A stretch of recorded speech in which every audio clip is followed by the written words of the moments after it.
আপোনালোকৰ ভৰিত ধৰি আপোনালোকক অনুৰোধ জনাইছো আপোনালোকে এইবাৰ ঈদত গৰু মাংস নাখাব, গৰু নাকাটিব।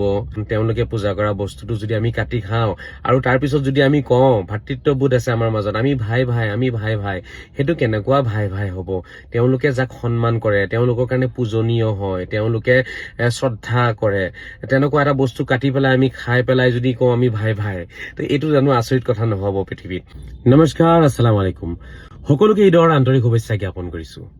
ঈদ আহি পালেহি, গতিকে এটা অনুৰোধ আপোনালোকক মই জনাব বিচাৰিছো, সেইটো হৈছে যে এইবাৰ ঈদত আহক আমি সকলোৱে গৰু মাংস নোখোৱাকে ঈদৰ দিনটো পাৰ কৰো।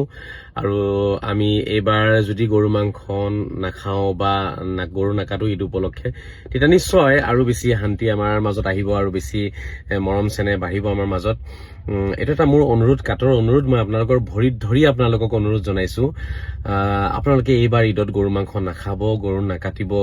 কাৰণ চাওক, এটা কথা বুজিব লাগিব, আমি গৰুটো হৈছে আচলতে তেওঁলোকৰ পূজনীয়, তেওঁলোকে পূজা কৰে। আৰু বেলেগে পূজা কৰা বস্তু এটা যদি আমি কাটি খাওঁ বা উৎসৱৰ দিনা আমি খাওঁ, তেতিয়াহ'লে সেইটো এক প্ৰকাৰৰ হিংসা বাঢ়িব, কাজিয়া বাঢ়িব, বিবাদ বাঢ়িব, বিতৰ্ক বাঢ়িব। তাৰপিছত চাওক, আমাৰ ঈদ হৈ নাথাকিব। ঈদ বুলিলে এটা উৎসৱ হয় নহয়?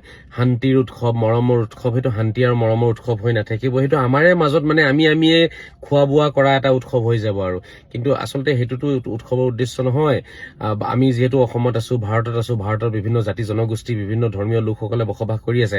আমি সকলোকে লৈ পেলাই আমি যদি এসাঁজ ভাত খাব নোৱাৰো, সকলোৱে মিলি জুলি আমি যদি একেলগে বহিব নোৱাৰো, তেতিয়াহ'লেতো সেইটো উৎসৱ হৈ নাথাকিব আৰু উৎসৱৰ তেতিয়া উদ্দেশ্যটোও নাথাকিব। সেয়েহে মই সকলোকে অনুৰোধ জনাইছো, আপোনালোকে যদিহে পাৰে, মই আপোনালোকৰ ভৰিত ধৰি আপোনালোকক অনুৰোধ জনাইছো, এইবাৰ ঈদত আপোনালোকে গৰু মাংস নাখাব। ঈদ উপলক্ষে আপোনালোকে গৰু নাকাটিব। ছাগলী মাংস আছে 700-800 টকা দাম, ভাল মাছ আছে নহয়, 1500 টকীয়া 1000 টকীয়া মাছ আছে, খাওক না। লোকেল চিকেন খাওক, লোকেল মাছ খাওক, বহুতে ভাল পায়।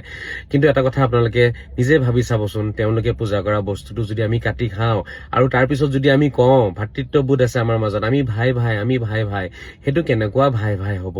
তেওঁলোকে যাক সন্মান কৰে, তেওঁলোকৰ কাৰণে পূজনীয় হয়, তেওঁলোকে শ্ৰদ্ধা কৰে, তেনেকুৱা এটা বস্তু কাটি পেলাই আমি খাই পেলাই যদি কওঁ আমি ভাই তো এইটো জানো আচৰিত কথা নহ'ব পৃথিৱীত?